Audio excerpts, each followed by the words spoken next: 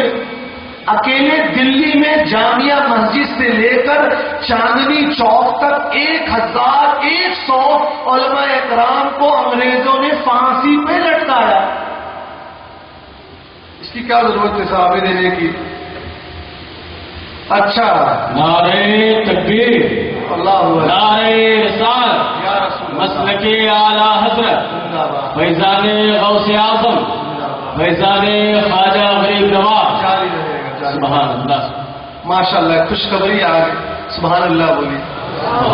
جانے کی ticket confirm ہو گئی. اپنا کنفرم نہیں تھی تو دل اٹکا ہوا. خیر, جزا اللہ عنا سیدنا محمد صلی اللہ علیہ وسلم. ٹھیک, ہم بات کرتے ہیں. میرے پاس مجھے وقت دیا گیا ہے کہ آپ کے پاس بھی وقت کافی, 1 گھنٹہ وقت ہے, 2:15 بجے تک ختم کرنا ہے. سنیے آرام سے. تو بیٹا ہزاروں ہزار مسلمان شہید ہوئے.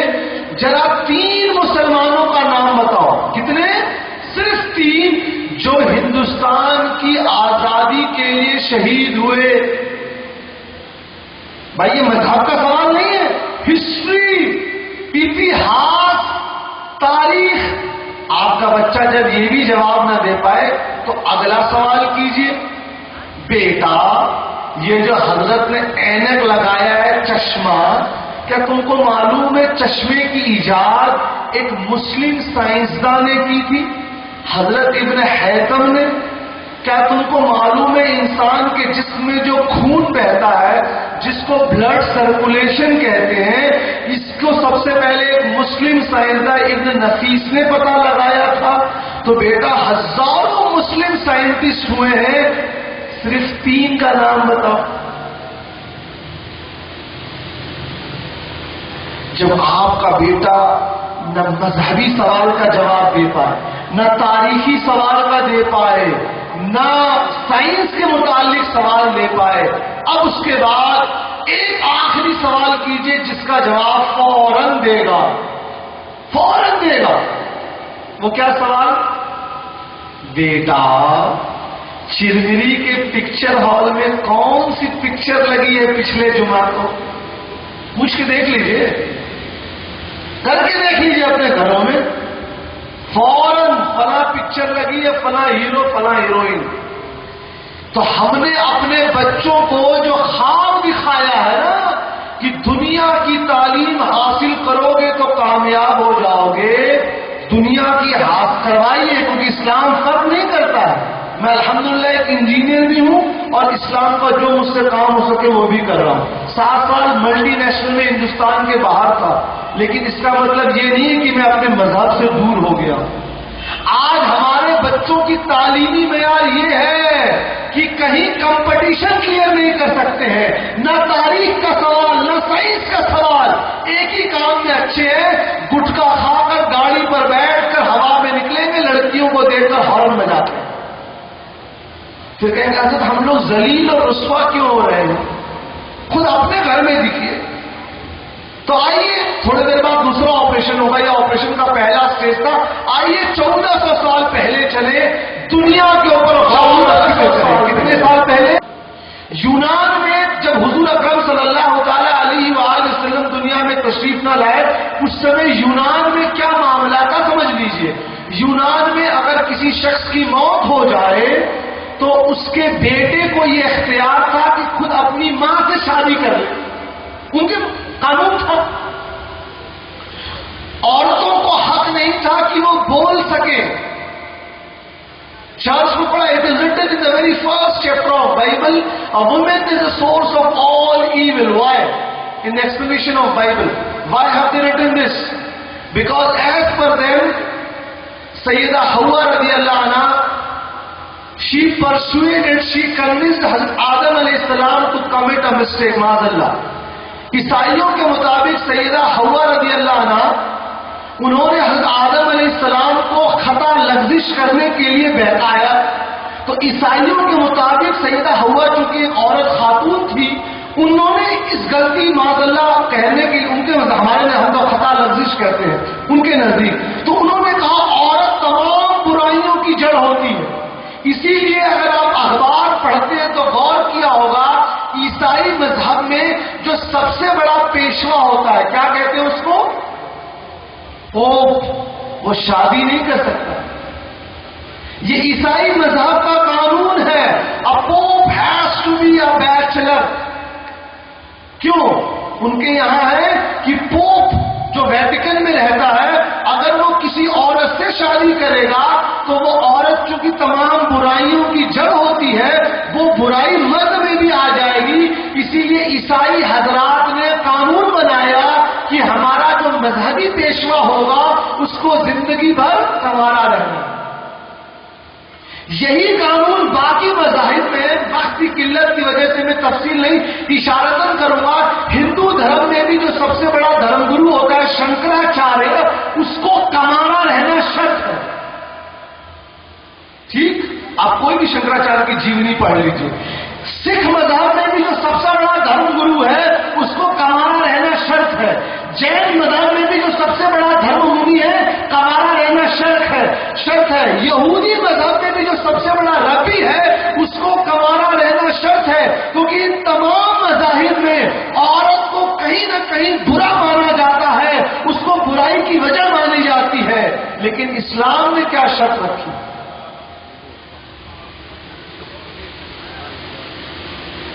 جامع ترمذی کی حدیث اور دیگر کتابوں میں بھی ہے. میں نے ایک بار حوالہ ایک ہی بار دوں گا، 280. حضور نے فرمایا نکاح آدھا ایمان ہے. اسلام میں عورتوں کو برا نہیں سمجھا گیا. سنن ابو داؤد 270 ہجری حدیث کے مفہوم میں کیا؟ جنت ماں کے قدموں کے تلے ہے. اب آئیے ہندو مذہب، جین مذہب، سکھ مذہب، عیسائی مذہب، پادری اور یہودی مذہب، ان تمام مذاہب میں عورت کو اپنے باپ کی پراپرٹی میں 1% بھی نہیں، 1% نہیں ہے، کوئی جائیداد کا حصہ نہیں. سرکار نے فرمایا باپ کی پراپرٹی میں بیٹی کو حصہ. کس نے حق دیا عورتوں کو؟ کس نے مرتبہ دیا عورتوں کو؟ اسلام نے.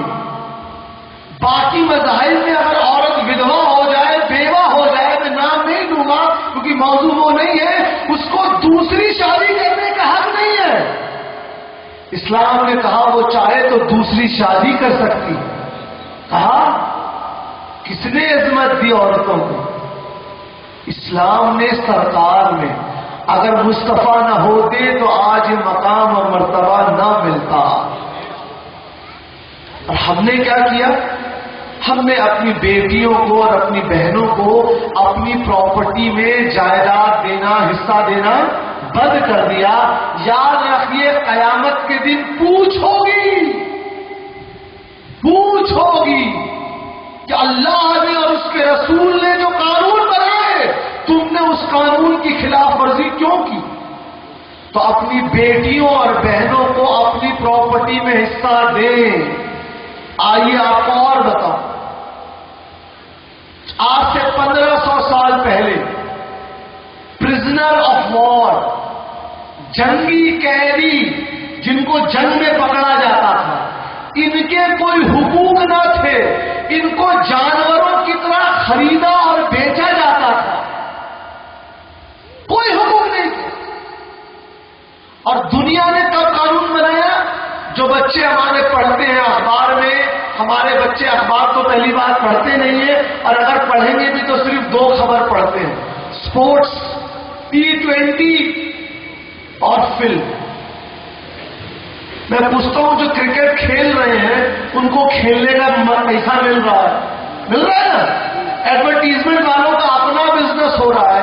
آپ ایک لمحے کے لیے سوچئے کہ T20 آپ دیکھتے ہیں تو آپ کا کیا فائدہ؟ زیرو. پیسہ آپ کا جا رہا ہے نا، بجلی کا بل، وقت آپ کا جا رہا ہے کہ نہیں، گناہ اوپر سے. پھر بھی ہمارے بچوں کو پتا نہیں کتنا خطرناک ہے T20 کا بیماری لگی ہے کہ دن دیر دیکھتے رہتے. آج جنیوا کنونشن کا نام سنا ہوگا. دنیا کے تمام ملکوں نے مل کر ایک مسودے پر دستخط کیا جس کو جنیوا کنونشن کہتے ہیں. 1970 کے آس پاس اس پہ معاہدے پر دستخط ہوا اور قانون بنا کہ جنگ کے میدان میں جن کو پکڑا جائے ان کے ساتھ بھی انسانیت کی طرح ویوہار کرنا ہے. یہ قانون دنیا نے صرف 50 سال پہلے بنایا ہے. سرکار دو عالم صلی اللہ تعالی علیہ وآلہ وسلم نے 1450 سال پہلے بتا دیا کہ جو جنگی قیدی پکڑے جائے ان کے ساتھ بھی انسانی حقوق پر تو ان کو کھانا دو، ان کے ساتھ بدسلوکی مت کرو. تیسری مثال دیکھیے، بڑی واضح مثال دوں گا آپ کو. ریشیل ڈسکریمنیشن کا نام سنا ہوگا. ہندی میں کہتے ہیں رنگ بھید نیتی، کالے اور گورے کے فرق کو مٹانا. آج سے 70 سال پہلے، صرف 70 سال پہلے 1948 میں 10 دسمبر 1948 کو دنیا کے تمام ملکوں نے مل کر ایک بین الاقوامی متحدے پر دستخط کیا. It's called Universal Declaration of Human Rights, UDHR. Urdu میں کہتے ہیں انسانی حقوق کا عالمی منشور. کتنے سال پہلے؟ 70 سال پہلے. تمام دنیا کے ملکوں نے اپنے نمائندے بھیجے اور دستخط کیا کہ نہیں جی، کالے اور گورے کے فرق کو ختم کرنا ہے. ورنہ 70 سال پہلے ہم جیسے کالی چمڑی کے لوگوں کو کھلے بازار میں جانور کی طرح بدتر طریقے سے بیچا جاتا تھا. 70 سال پہلے دنیا جاگی اور کہا نہیں، کالے گورے کے فرق کو ختم کرنا ہے. قرآن مجید نے 1450 سال پہلے فرما دیا ان اکرمکم عند اللہ اتقاکم، کہ تم میں اللہ کے نزدیک سب سے نزدیک وہ ہے جو زیادہ متقی ہے. حضور نے 1450 سال پہلے امام ابن حبان اپنی صحیح میں صحیح سند سے 550 میں نقل فرماتے ہیں، حضور نے فرمایا کہ تم میں کوئی گورا کسی کالے سے اچھا نہیں ہے، کوئی کالا کسی گورے سے اچھا نہیں ہے، کوئی عجمی کسی عربی سے اچھا نہیں ہے، کوئی عربی کسی عجمی سے اچھا نہیں ہے. تم میں سے اللہ نے مرد اور عورت بنائے ہیں، ایک دوسرے کے حق کو ادا کیا کرو. تو سرکار نے 1450 سال پہلے کالے گورے کے فرق کو ختم کیا، غلاموں کو حقوق دلایا. فرمایا اپنے غلاموں کو آزاد کرو، جو غلام آزاد کرے گا اس کو جنت میں اللہ محل عطا فرمائے گا. دنیا ان حقوق کو 70 سال پہلے دے رہی ہے. تو عظمت مصطفیٰ کو ہم نہیں جانیں گے، ہم نہیں بیان کریں گے تو کیا دوسرے کریں گے؟ لیکن دکھ کی بات، ہمارے بچوں کو فرصت نہیں کہ ہم اب سرکار کی سیرت کے بارے میں پڑھیں. ہائے دنیا، اور دنیا میں بھی بہت اچھا نہیں کر رہے. سچر کمیٹی رپورٹ پڑھی ہے؟ گورنمنٹ آف انڈیا کی سچر کمیٹی رپورٹ پڑھ لیجئے.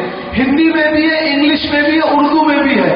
انڈین مسلمس آر واسڈ in schedule caste and schedule tribes.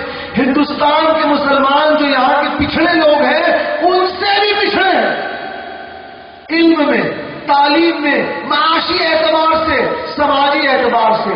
وہ مذہب جس کی سب سے پہلی آیت نازل ہوئی اقرا بسم ربک الذی خلق، پڑھو اپنے رب کے نام سے، اس مذہب کو ماننے والے آج ہندوستان میں سب سے جاہل لوگ.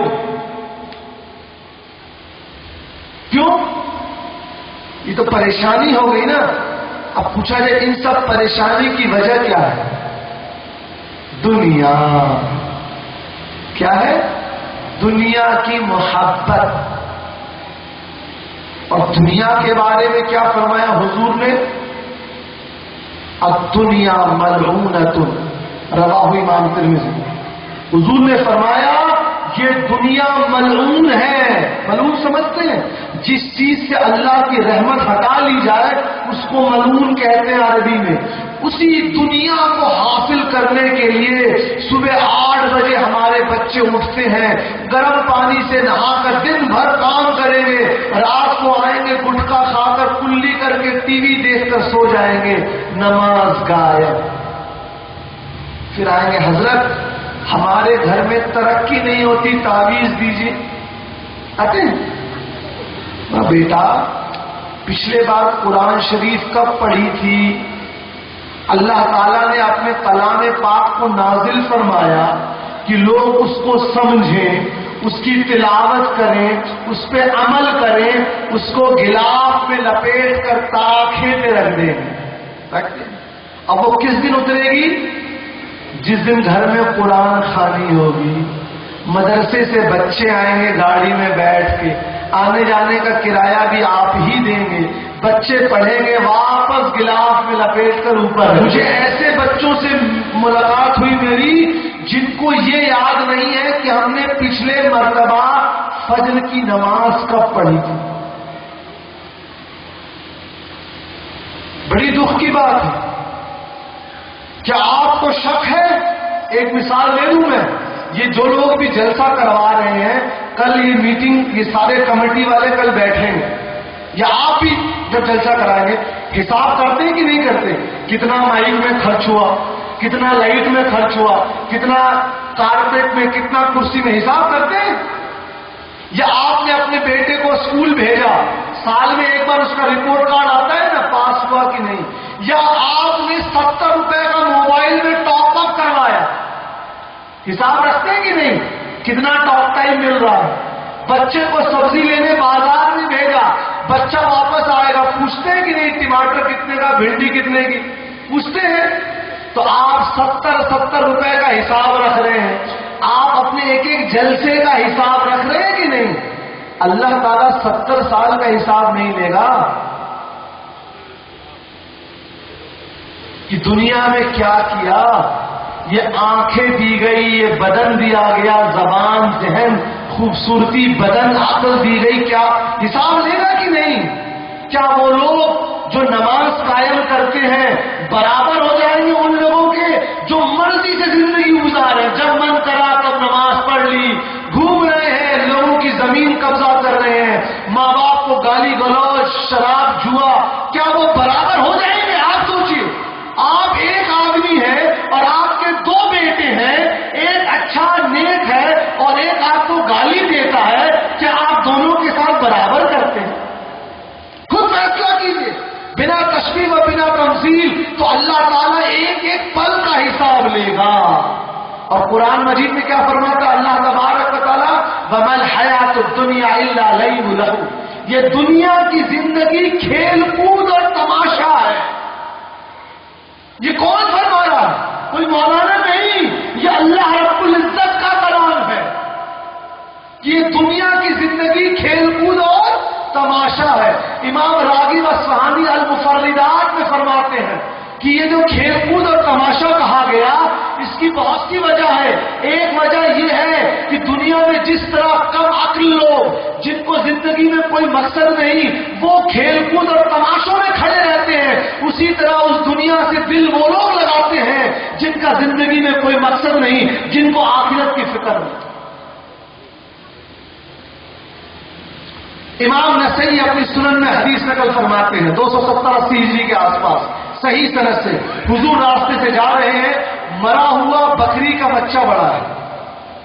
حضور نے پوچھا صحابہ سے کہ اس کے مالک نے اس کو کیوں پھینک دیا, اور ایک مطلب یہ ہے کہ اس کا کان کٹا ہوا تھا. تو صحابہ نے عرض کیا اللہ اور اس کا رسول بہتر جانے.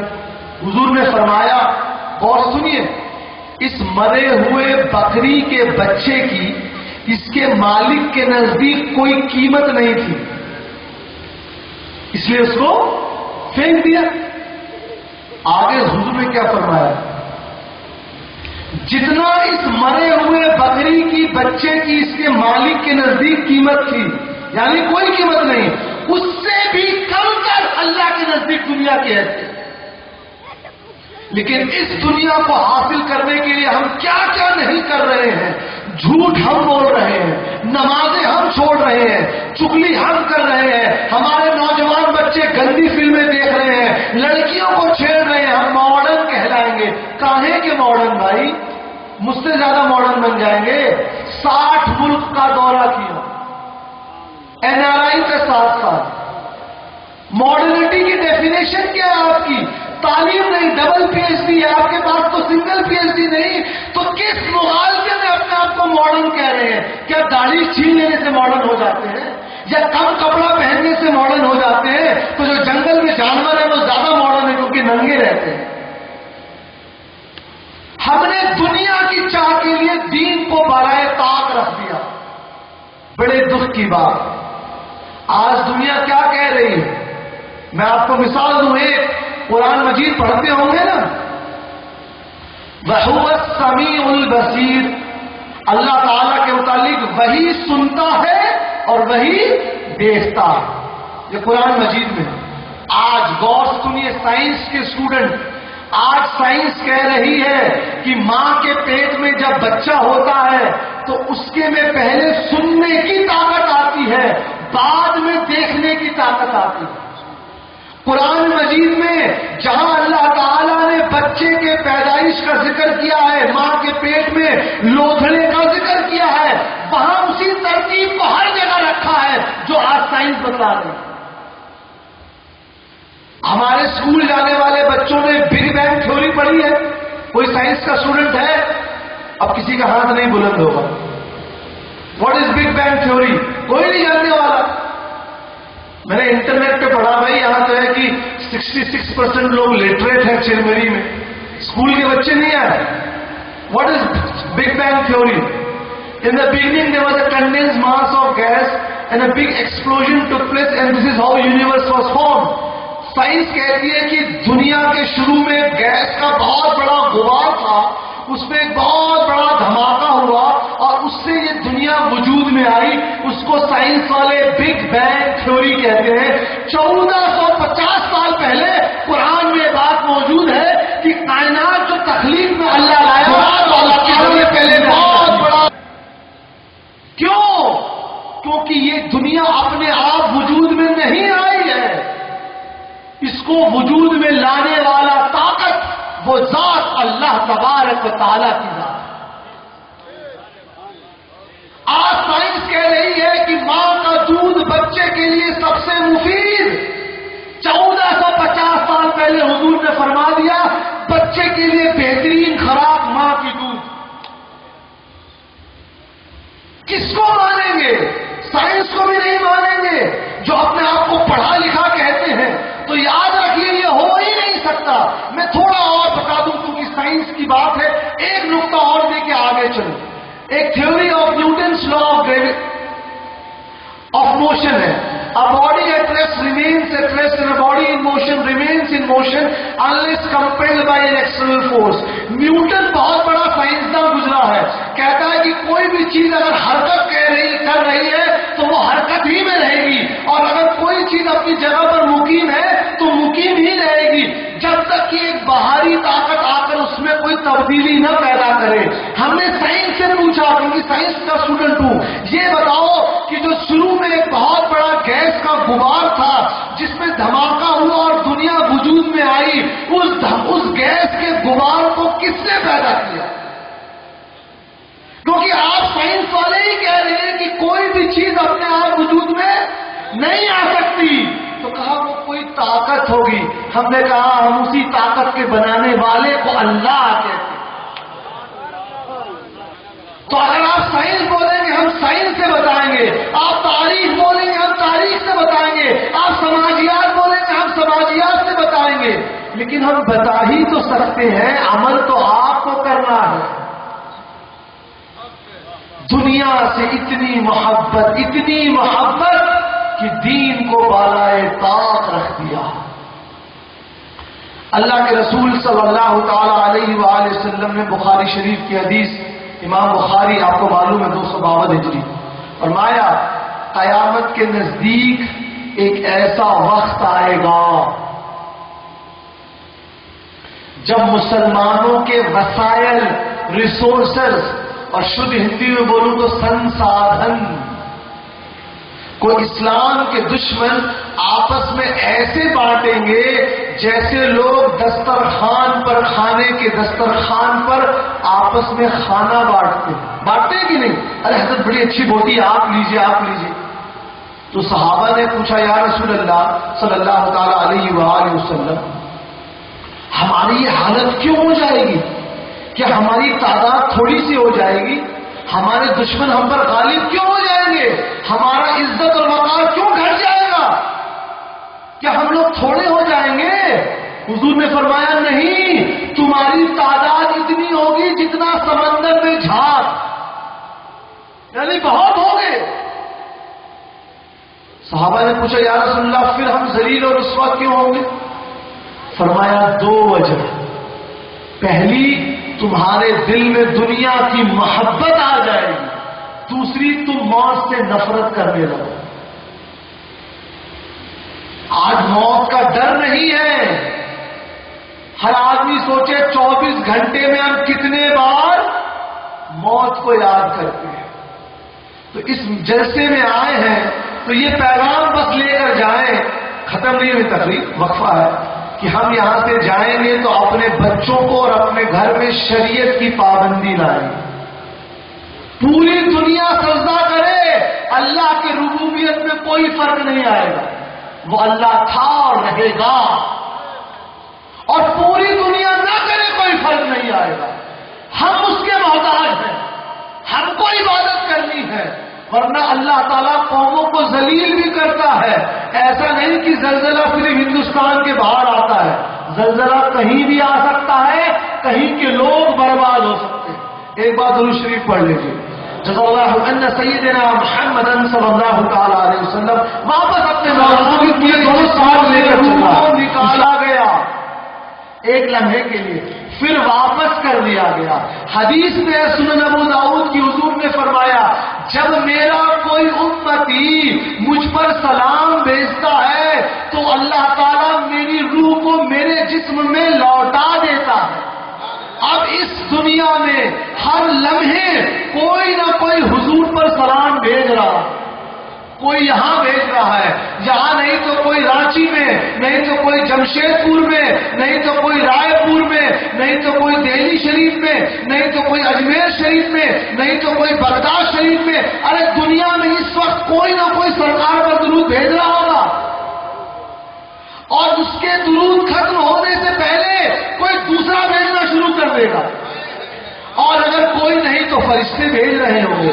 امام بیہقی لکھتے ہیں الا الدوام، عربی میں لکھتا ہے الا الدوام، یعنی روح مبارک مستقل طور پر لوٹا دی گئی. کیونکہ ایک بار درود ختم نہیں ہوتا کہ دوسرا شروع ہو جاتا ہے. اسی لیے حضور کو ایک لمحے کے لیے جسم مبارک سے روح مبارک نکالی گئی تھی. موت کا مذاق چکھ لیا، آیت کی تکمیل ہو گئی، معنی ہو گیا، اس کے بعد روح لوٹا دی گئی. نعرے تکبیر، نعرے رسالت، مسلک اعلی حضرت. تو پتہ یہ لگا آج کل ایسے بہت سے لوگ آ گئے ہیں جو معاذ اللہ حضور ہی کی شان میں توحید کرنے لگے. تو کچھ لوگ اپنے کیا کہتے ہیں، نہیں جی ان کو برا مت کہو. یہ بھی ایک فتنہ آیا، ان کو برا مت کہو. وہ لوگ بھی تو اللہ رسول کی بات کرتے ہیں، وہ لوگ بھی تو داڑھی رکھتے ہیں، وہ لوگ بھی تو مسجد میں بلاتے ہیں. کسی کو برا مت کرو. خطرناک فتنہ. ہم نے کہا آؤ اپنے گھر کی بات کہوں گا تو انکار کر سکتے ہو، قرآن کی بات کا تو کوئی انکار نہیں کرے گا. سورہ توبہ قرآن شریف کی 9ویں سورت ہے، آیت نمبر 65 اور 67. کیا ہے ترجمہ؟ اور تم میں کچھ ایسے لوگ ہیں جو ایمان لا کر کفر کر بیٹھے. بس ختم ہونے والا ہے. وہ کون لوگ تھے بھائی جن کے متعلق اللہ تعالیٰ نے یہ آیت نازل فرمائی کہ ایمان لا کر اب کفر کر بیٹھے؟ جاننا پڑے گا کہ نہیں؟ کپڑا خریدنا ہے 100 دکان پر جائیں گے، گاڑی خریدنی ہے 10 دکان پر جائیں گے، شادی کرنی ہے 200 لڑکیوں کی فوٹو دیکھیں گے. یہاں قرآن کی اس آیت کے بارے میں نہیں جانیں گے کہ کن کے متعلق یہ آیت نازل ہوئی کہ ایمان لا کر کفر کر بیٹھے. تو کہا ہم نے اعلیٰ حضرت کو نقل کریں گے. تو کچھ لوگ کہیں گے نہیں جی ہم اعلیٰ حضرت کو نہیں مانتے. کیوں نہیں مانتے بھائی؟ آپ مانے نہ مانے، 14ویں صدی کے مجدد دنیا مان رہی ہے ان کو، آپ کے نہ ماننے سے کوئی فرق نہیں پڑنے. اگر آپ نے ان کی کتابیں نہیں پڑھی تو آپ اردو پڑھیے. ان سے ایسا کیا بغض ہو گیا؟ حضور کی محبت، حضور کی عظمت، اہل بیت کی محبت، صحابہ کی محبت، حنفی فقہ کا تحفظ، قادیانیت کرد، وہابیت کرد ایک شخص نے کیا، وہ امام احمد رضا خان فاضل بریلوی رحمۃ اللہ علیہ. اگر آپ کی کم علمی ہے تو ہم کیا کر سکتے ہیں؟ سورج کو کوئی سورج نہ کہے تو اس کے سورج ہونے میں فرق نہیں آتا. کیا بات ہے. سنیے آگے کی بات. کیا کریں گے؟ ٹھیک ہے آپ نہیں مان رہے اعلیٰ حضرت کو. ہم نے کہا ٹھیک ان کے پہلے کے امام جلال الدین سیوطی شافعی رحمۃ اللہ علیہ 990 ہجری میں انتقال ہوا، ان کا حوالہ دیں. نہیں وہ بھی سنی شافعی تھے، ہم ان کو بھی نہیں مانیں گے. ٹھیک. ہم نے کہا تفسیر بغوی، امام بغوی معلم التنزیل 552 ہجری نے، ہم ان کو بھی نہیں مانیں گے. ہم نے کہا چلو امام طبری کو تو مانو گے، 330 ہجری کے، یہ 1437 چل رہی ہے، ان کو سب مانتا. 330 وہ اپنی تفسیر میں کیا لکھتے ہیں اس آیت کے متعلق؟ کون سی آیت؟ ایمان لا کر کفر کر بیٹھے، کہ کس کے متعلق نازل ہوئی تھی. اور امام طبری کس کا قول نقل کرتے ہیں؟ امام مجاہد کا رحمت اللہ علیہ. یہ امام مجاہد کون ہے؟ یہ سیدنا ابن عباس رضی اللہ عنہ کے شاگرد ہیں. اور یہ سیدنا ابن عباس رضی اللہ عنہ کون ہے؟ یہ وہ صحابی ہیں جن کے لیے حضور نے دعا فرمائی، اے اللہ اس کو قرآن کی سمجھ عطا فرما. وہ نقل کرتے ہیں یہ آیت ان لوگوں کے متعلق نازل ہوئی جو حضور کے ہاتھ پر پہلے ایمان لے آئے، پھر تھوڑی دور پر جا کر اعتراض کرتے ہیں. کیا اعتراض؟ کہ یہ ایسا نبی ہے جو غیب کی بات جاننے کا دعویٰ کرتا ہے. حضور کے علم غیب پر ان کا اتنا اعتراض کرنا تھا، اللہ تعالیٰ نے آیت نازل فرما دی کہ تم پہلے ایمان لائے تھے اب کفر کر بیٹھے. حضور کی ذات اقدس سے اعتراض ہوا تو ایمان سے خارج. اب آئیے سیرت ابن ہشام پڑھے، آج کی کتاب نہیں، 150 ہجری میں انتقال ہوا. لکھتے ہیں حضور جمعے کے دن مسجد نبوی شریف میں خطبہ فرما رہے. کیا عالم ہوگا! حضور خطبہ جمعے کا دن، صحابہ سن رہے اور خطبے کے بیچ میں حضور رک گئے. سوچی کتنا امپورٹنٹ مسئلہ رہا ہوگا کہ خطبہ پورا نہ فرمایا، بیچ میں رک کر نام لے لے کر. ابن ہشام کی روایت میں 34 ہے، قاضی اعظم نے شفا میں 500 نقل کیا، وہ الگ ہے. نام لے لے کر کہا اس کو میری مسجد سے نکال دو، اس کو میری مسجد سے نکال دو. ایسے 34 لوگوں کو نکلوایا. کیوں؟ جن کو نکلوایا کوئی ٹیکا لگا کر یا صلیب پہن کر نہیں آئے تھے، جبہ پہن کر داڑھی رکھ کر آئے تھے. صاحب کیوں نکلوایا؟ آج جو لوگ آ گئے نا، کسی کو برا مت کہو. ارے حضور سے زیادہ امت کی تم کو فکر ہو رہی ہے. جن کے نام کا کلمہ پڑھے ان سے زیادہ فکر ہو رہی ہے. حضور نے کیوں نکلوایا مسجد سے جمعہ کے دن خطبہ روک کر؟ کیونکہ یہ وہی لوگ تھے جو حضور کے علم غیب پر اعتراض کرتے تھے. یہ منافق تھے، بظاہر تو مسلمان دکھتے تھے، دل میں حضور کی محبت اور عظمت نہ تھی. سرکار نے یہ پیغام قیامت تک دے دیا کہ دیکھو دیکھو اپنے ساتھ منافقوں کو مت رکھنا. جس طرح ایک اچھے سیب کے بغل میں ایک سڑا سیب آ جاتا ہے تو وہ سیب بگڑ جاتا ہے، اسی طرح منافق کے ساتھ رہو گے تو تم پر اثر پڑے گا. ان کو نکال دو. کسی کو برا مت بولو. تو جاؤ قادیانی یہ اپنے مرضی سے کہاں سے اصول بنا لیا صاحب؟ یاد رکھیے اصل ایمان کیا ہے؟ وقت ہو رہا ہے، حضور کی محبت ایمان ہے. یاد رکھیے، بس تقریر ختم کر رہا ہوں میں. حضور کی محبت ہی ایمان ہے. سن لیجئے کیسے. بخاری شریف کی حدیث، حضرت عمر اور حضور راستے میں ہے. حضرت عمر نے عرض کیا، یا رسول اللہ صلی اللہ علیہ وآلہ وسلم، میں آپ کو اپنے ماں باپ، اپنی جائیداد، بیوی بچوں سب سے زیادہ محبت کرتا ہوں، لیکن اپنی جان سے زیادہ محبت نہیں کرتا. حضور نے کیا فرمایا؟ اے عمر، تم ابھی تک کامل مومن نہیں ہوئے ہو.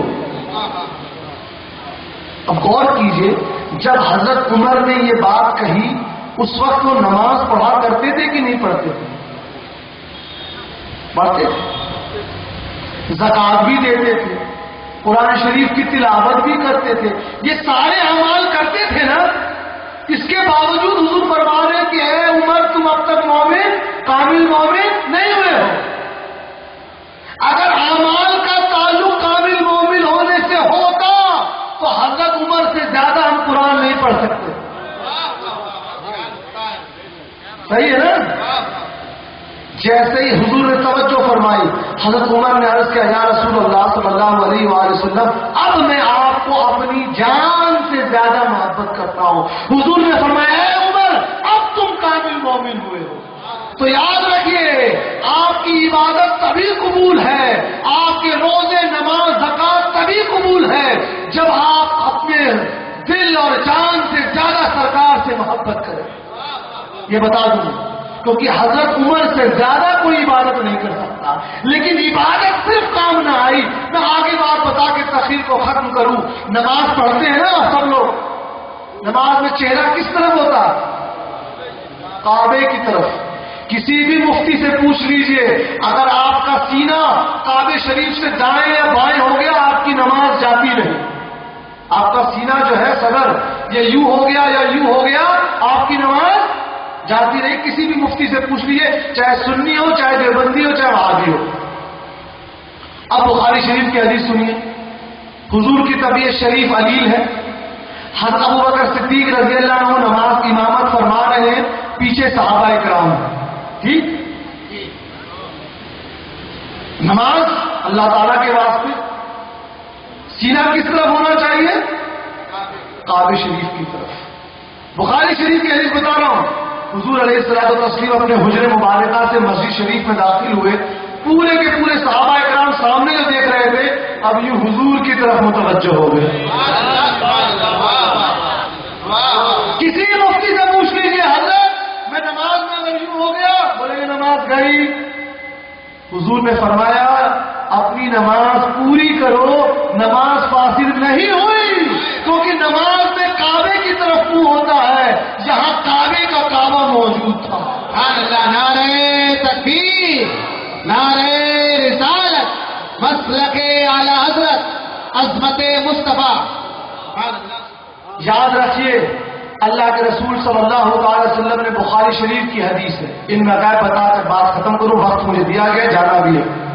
بخاری شریف کی حدیث، حضور ممبر شریف پر جلوہ افروز ہوئے، تقریر خطبہ فرمایا، نیچے آ کے نماز ادا کی، پھر ممبر شریف پہ جلوہ افروز ہوئے، پھر خطبہ فرمایا. اور ہے کہ حضور نے سنی الفاظ، حضور نے کائنات کی شروعات سے لے کے روز قیامت تک تمام چیزوں کا علم دیا، حتیٰ کہ ما ترک شیئن، یہاں تک کہ ایک شے کا علم چھوڑا نہیں. اور لوگ کہتے ہیں معاذ اللہ، حضور کو علم غیب نہیں تھا. ارے قرآن شریف تو پڑھ لیا کریے. عالم الغیب فلا یظہر علی غیبہ احدا الا من ارتضی من رسول. اللہ کے سوا کسی کو غیب کا علم نہیں الا ان چنے ہوئے رسولوں کو جن کو اللہ نے عطا کیا. اسی حدیث کے آخر میں ہے، مجلس میں ایک شخص، ایک صحابی کھڑے ہوئے، پوچھے میرا باپ کون؟ ان صحابی کے اوپر لوگ انگلی اٹھاتے تھے کہ تمہاری ماں نے غلط کام کیا، تم اس کے نہیں اس کے بیٹے ہو. اب ایک شخص کا باپ کون ہے، یا اس کی ماں جانتی ہے یا اللہ تبارک و تعالیٰ. صحیح ہے، دنیا میں اور کوئی نہیں جانتا. صحابی کا یہ پوچھنا کہ یا رسول اللہ میرا باپ کون ہے، اس بات کی دلیل ہے کہ صحابہ کا عقیدہ تھا کہ حضور کو علم غیب ہے، ورنہ پوچھتے نہ۔ حضور نے فرمایا تمہارا باپ فلاں نہیں فلاں ہے، بخاری کی حدیث ہے۔ اسی محفل میں ایک اور شخص موجود تھا، منافق تھا۔ کیا تھا؟ منافق، داڑھی انہیں رکھا تھا۔ سوچا اچھا یہ سب کو بتا دیں کیا ہوگا، کون ہوگا؟ اچھا میں جنت میں جاؤں گا کہ جہنم میں؟ حضور نے فرمایا تم جہنمی ہو۔ جنت میں کتنے صحابہ جائیں گے نام لے کر؟ جامع ترمذی کی حدیث 10 صحابہ ہے نا، عشرہ مبشرہ۔ حضور بتا رہے ہیں کتنے صحابہ جنت میں جائیں گے، کون جہنم میں جائے گا، کس کا باپ کون ہے؟ اور لوگ کہتے ہیں حضور کو علم غیب نہیں۔ ہم نے آج ان کی کتابوں کا براہی نے کہا دیا اور اشرف السوانے کا آپریشن نہیں کیا کیونکہ وقت نہیں تھا۔ 2:15 بجے مجھے پیکنگ کرنی ہے۔ بس ایک واقعہ بتا کر میں سلام اور درود پڑھ کے آپ سے اجازت چاہوں گا، بڑے غور سے سن لیجئے، ایک بار درود شریف پڑھ لیجئے۔ جزا اللہ عنہ سیدنا محمد صلی اللہ علیہ وسلم۔ وقت بہت کم ہے لیکن یہ میری تقریر کا نچوڑ ہے، اسی کو گفتگو آپ کو بغور سماعت فرمانی ہے، بغور، خاص طور علماء کرام کی توجہ چاہوں گا۔ آج سے 1000 سال پہلے عرب کی سرزمین پر بہت بڑے عالم دین ہوئے، غور سے سنیے۔ ان کا نام تھا امام صبونی شافعی رحمۃ اللہ علیہ۔ یہ شافعی فقہ کے بہت بڑے امام تھے۔ امام تقی الدین سبکی رحمۃ اللہ علیہ نے اپنی کتاب طبقات الشوافیہ میں لکھا کہ یہ اپنے زمانے کے شیخ الاسلام تھے۔ ان کی عربی زبان میں ایک کتاب ہے، کتاب کا نام ہے عقیدۃ السلف۔ کیا نام ہے؟ یعنی اسلاف کے عقیدے۔ اسلاف کہتے ہیں اسلام کے شروع کے 300 سال کے بزرگان دین کو۔ اس میں ایک عبارت ہے اس کتاب میں۔ اچھا ان کو سب مانتے ہیں، سنی بھی، دیوبندی بھی، اہل حدیث بھی، سب مانتے ہیں، اتنے بڑے عالم تھے۔ یہ اپنی کتاب میں لکھتے وزیارت قبور النبی صلی اللہ علیہ وآلہ وسلم۔ کیا لکھتے ہیں؟ وزیارت قبور النبی صلی اللہ علیہ وسلم کہ حضور کی قبر مبارک کا زیارت کے مطابق ہم لوگ جب حج پر جاتے ہیں تو حضور کی قبر مبارک جاتے ہیں کہ نہیں جاتے؟ حضور نے فرمایا قال رسول اللہ صلی اللہ علیہ وسلم من زار قبری وجبت لہ شفاعتی، رواہ امام دارقطنی۔ حضور نے فرمایا جس نے میرے قبر کی زیارت کی میری شفاعت اس پر واجب ہوئی۔ ٹھیک، 330 امام دارقطنی۔ اب ان بڑے امام نے بھی لکھا، غور سنیے، میری تقریر کا نچوڑ بیان کر رہا ہوں میں۔ جو لوگ جاگ رہے ہیں سونے والوں کو جگا دیں، جو لوگ سو رہے ہیں جاگ جائے، کیونکہ یہ امپورٹنٹ اتی مہتوپورن وشے پر جو ہے اب گفتگو ہوگی۔ تو اب یہ لوگ پریشان، کیا 1000 سال پہلے بھی لوگوں کا یہ عقیدہ تھا کہ حضور کی قبر مبارک پر جانا چاہیے، ہمارا بھی یہ عقیدہ ہے۔ ان لوگوں نے کیا کیا، اس کتاب کو واپس چھاپا اور اس میں لفظ جو تھا زیارت قبور النبی صلی اللہ علیہ وسلم، لفظ قبر کو نکال دیا، اس کی جگہ کر دیا مسجد۔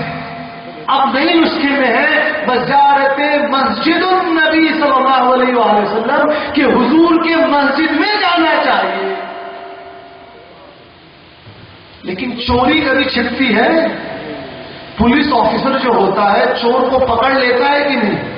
1 ہفتہ 2 ہفتہ 3 ہفتہ ایک نہ ایک دن چور پکڑا جاتا۔ ہمارے پاس پہلے سنت 19 سال پرانا نسخہ،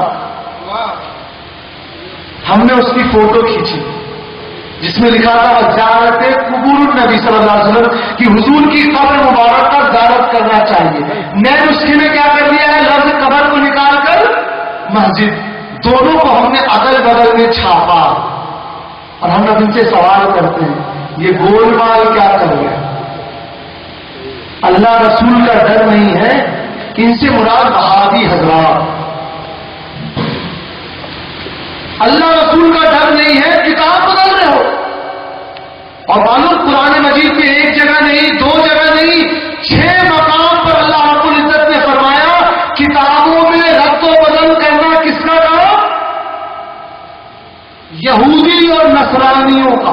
6 آیت میں ہے، یہ ان کی چوری نمبر 1۔ اس طرح ان کی 23 چوری ہے. کتنی؟ 23. سب بتانے کا وقت نہیں، 2-3 بتا کے تقریر ختم کروں. غور سنیے. چوری نمبر 2، امام ابن حجر اسقلانی رحمۃ اللہ علیہ کے ایک شاگرد ہوئے امام سخاوی رحمۃ اللہ علیہ، 900 ہجری میں انتقال ہے. ان کی ایک کتاب ہے عربی زبان میں، اس کا نام ہے القول البدی، درود شریف کی فضیلت میں کتاب ہے. لکھتے ہیں جب کوئی مسلمان اپنے گھر میں داخل ہو اور کوئی موجود نہ ہو تو السلام علیکہ یا رسول اللہ کہے، کیونکہ حضور کی روح مبارک ہر مومن کے گھر میں موجود ہوتی ہے. یہ امام سخاوی نے بھی نقل کیا، ملا علی القاری حنفی نے بھی نقل کیا. دیوبند کے مولوی صاحبان نے جب اس کتاب کا ترجمہ کیا تو کیا لکھتے ہیں، اس پوری روایت کو اڑا دیا. 75 کے بعد 77 پہ آ گئے. ہم نے خط لکھا، یہ کیا گول مال کر رہے ہیں، ہمارے مطلب کی ساری حدیث ہٹا رہے ہیں آپ لوگ. تو جواب آیا، نہیں ہم لوگ جو ہے غلطی سے اس کا ترجمہ نہیں کیے، ہمارے ایک اور مولوی صاحب اس کا ترجمہ کر رہے ہیں، اگلا ایڈیشن آئے گا تو اس میں شامل کر دیں گے. اور ان کے دوسرے مولوی صاحب نے ترجمہ کیا، نیا ایڈیشن چھپا، اس میں ترجمے میں کیا لکھتے ہیں، جب کوئی مسلمان اپنے گھر میں داخل ہو اور کوئی موجود نہ ہو تو یہ نہ کہے السلام علیکم یا رسول اللہ. سمجھ رہے ہیں؟ آگے لا کا اضافہ نفی کر دی. ہمارے پاس اس کتاب کا قلمی نسخہ بھی ہے، مجموعہ نسخہ بھی ہے. دونوں کی فوٹو کھینچی اور ان کے جعلی نسخے کو چھاپ دیا. یہ گول مال کیا ہے؟ بدلنا چاہیے تم کو عقیدہ، بدل کیا رہے ہو کتاب. ایک اور روایت، ایک بہت ہی مشہور کتاب ان کے فرقے میں ہے، کتاب کا نام ہے فضائل اعمال. میں فضائل اعمال کا حوالہ دے دیتا ہوں کیونکہ یہ سب کے پاس ہوتی ہے، سب کے پاس، اس کا حوالہ دے رہا ہوں. فضائل اعمال میں ایک باب ہے فضائل نماز. اس کے بعد میں آخر میں زکریا کاندھلوی صاحب لکھتے ہیں آخری گزارش، عنوان لکھتے ہیں آخری گزارش. لکھتے ہیں نماز کا معظم ذکر ہے، اگر کرت، جو ہم لوگ کرت کرتے ہیں نماز میں سورے پڑھتے ہیں، لکھتے ہیں اگر یہ غفلت کی حالت میں کی جائے تو یہ کرت نہیں ہے، ایسی ہے جیسی بخار کی حالت میں لوگ ہذیان اور بکواس کرتے ہیں. سمجھ رہے ہیں کہ اگر آپ نے نماز پڑھا اور نماز میں آپ کا ذہن نہیں ہے اس طرف تو معاذ اللہ وہ تلاوت نہ رہے گی، وہ بکواس اور ہذیان کہلائے گی. اپنے دل پر سب ہاتھ رکھ کر بتائیں، نماز پڑھتے ہو دماغ ادھر ادھر جاتا ہے کہ نہیں جاتا ہے؟ سب بتائیں. کسی کا زیادہ دیر کے لیے، کسی کا کم دیر کے لیے، علماء مشائخ اچھے لوگ کا کم دیر کے لیے، لیکن جاتا سکتا ہے. تو ہم نے جب یہ پوری عبارت پڑھی تو ہم کو یہ بات ہجم نہ ہوئی.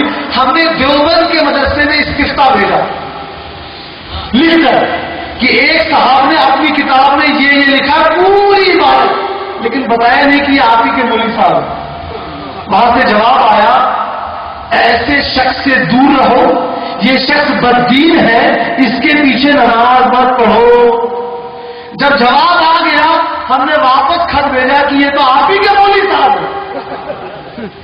اب کیا کرتے، میاں کی جوتی میاں کا سر، اگلے نسخے سے لفظ ہذیان نکال دے. نعرہ تکبیر، نعرہ رسالت، علماء اہل سنت، حضرت علامہ مہتاب عالم صاحب دیائی، نعرہ تکبیر، نعرہ رسالت یا رسول اللہ. ماشاء اللہ. تو اپنی نئے نسخے سے فضائل اعمال سے نکال دیا. ہم نے اوریجنل فضائل اعمال کی فوٹو کھینچی، تحریف شدہ کی فوٹو کھینچی، جو فتویٰ آیا تھا اس کی بھی فوٹو کھینچ کے چھاپ دی. یہ گول مال کیا کر رہے؟ بدلنا چاہیے تھا اپنا عقیدہ، بدل رہے ہو کتاب. حضرت تشریف لے آئے ہیں، میرے جانے کا وقت ہو گیا. اتنی دیر سے میں نے بیان کیا، ایک سوال کر کے جا رہا ہوں، یہ لوگ یہ کیوں کر رہے ہیں؟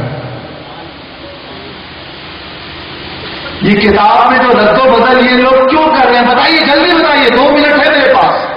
کیوں کر رہے ہیں جلدی بتائیے.